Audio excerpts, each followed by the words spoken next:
NANI?! Tapos,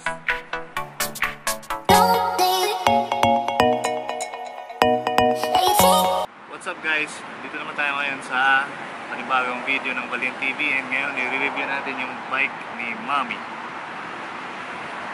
So yung unang bike ni Mami is yung Fuji Nevada na kulay red, and after noon bumili siya ng Merida na kulay green, tapos binenta niya ngayon yung Fuji na red. And hindi pa rin siya nakontento, nag-upgrade pa rin siya dito. Gusto daw niya ng Commencal, kaya binenta niya ulit yung Merida at bumuo kami nito, yung Commencal Meta. Itong bike ni Mami na to is hindi pa namin siya ini-spec ng mataas. So kung makikita nyo, sakto lang yung build niya. Hindi pa siya high spec, kumbaga. At ngayon, isa-isay naman natin ngayon kung ano na yung nalagay namin dito sa bisikleta ni Mami. Unahin natin yung frame. Yung frame niya is medium size na Commencal Meta All Mountain.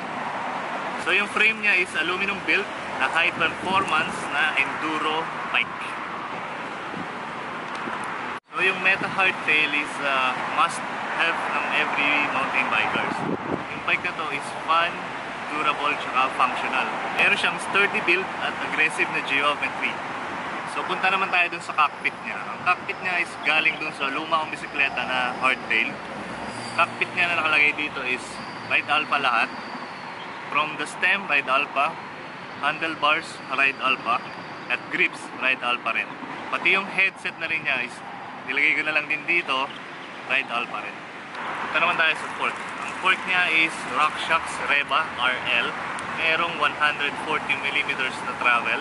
So 27.5 siya and 15/110 boost.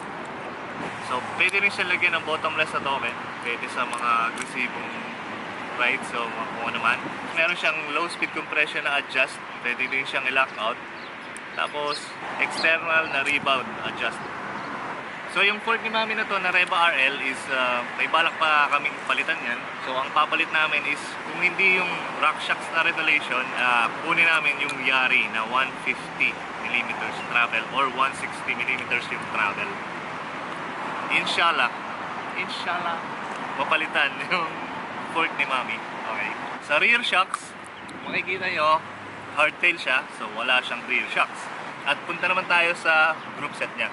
Ang group set niya is same nung group set na meron ako dun sa full suspension. Pareho silang NX. So Sherm NX, hindi pa sila Eagle. So inshallah palitan natin sila ng Eagle, kundi GX NX Eagle man lang. Then punta naman tayo sa brakes. Brakes naman niya is galing din dun sa luma kong bisikleta. So ang brakes niya is Avid DB3. So DB3 180 and 180 yung rotors nila both, front and rear. Punta tayo dun sa bottom bracket niya. Bottom bracket niya is SRAM GXP team threaded. Tapos yung wheel set naman niya, set niya is hindi rin basta-basta. Yung wheel set niya is kamukha rin ng wheel set na meron ako dun sa full suspension bike ko. So it's WTB STP I-29 na meron ding 29mm inner width. So medyo mataba siya, medyo sturdy, so solid. So yung hubs niya is formula na meron 32 holes na merong sealed na bearings. So yung hubs niya is kung merong tunog delubyo at tunog mayaman, ito is tunog niya is semi-mayaman.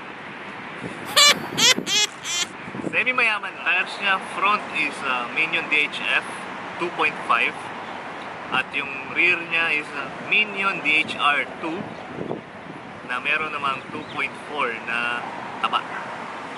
Proceed tayo sa saddle at saka sa seat post. Ang saddle niya is Ride Alpha na merong decals na Commencal sa taas. And yung seat post naman niya is dropper post. Gawa siya ng KS E10. KS E10 na merong external na cabling. Pero ang cable niya, gagawin namin i-internal na namin para okay na rin siya. Hindi na siya nakalabas. Kasi wala siyang external cable routing.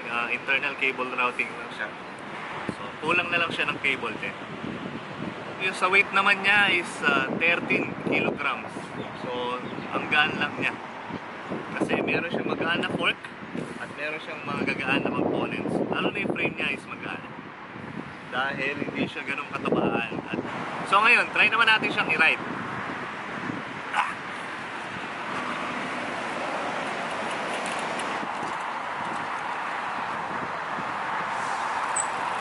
Oh, kamusta dati bike ko? The best.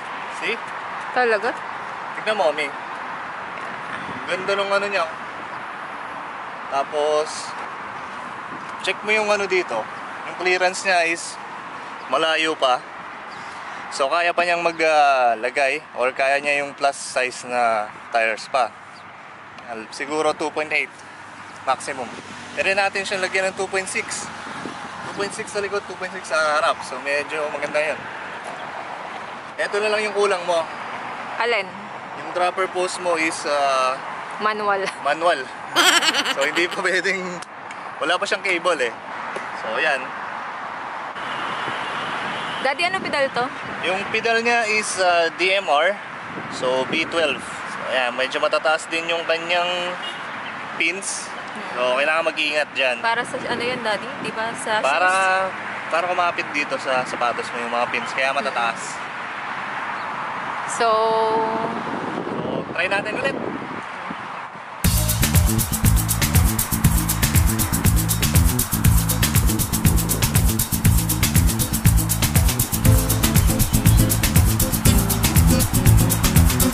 Kaya naman siyang talin eh. Okay, try natin ito. oh, Meron tayong short trail dito eh. So, ang yung trail na to, Balian TV trail. Okay.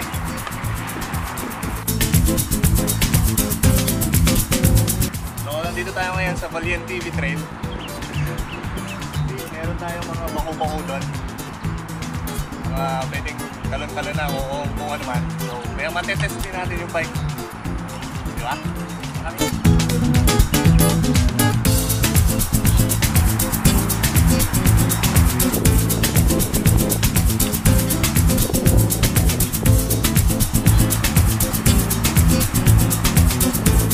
oh. Kumusta, Daddy? Okay. Malungkot yung daanan pero okay. Hindi kaya? Kaya. Mga jump. Pagod? Nakapagod. Konti pa lang, kaya nakapagod na. Tira mo ngayon. Ganito. So kahit flexi lang siya, pwede natin siya gawin. Diba? Next time, magdadala tayo ng pala.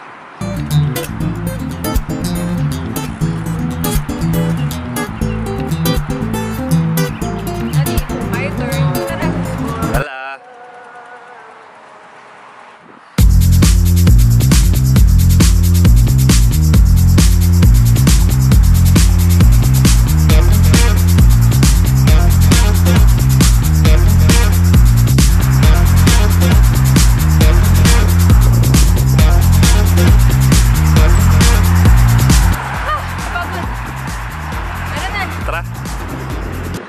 Namin ni Mami review ang kanyang bisikleta. Hindi ko nakuhanan yung pagtalo ni Mami dun sa or pagbaba ni Mami dun sa hagdan eh. Sayang. Bigla kasi siyang bumabang ganun. Hindi ko na nahabol. Ayun. So next time. Okay? So wag niyo kakalimutan mag-like, subscribe, mag-comment at i-click yung notification bell na yan. Okay po, anong next challenges? Ayan. Si Mami, gusto rin niya ng challenges. So, comment niya lang kung anong challenge ang gusto niya. Okay? See ya! See you!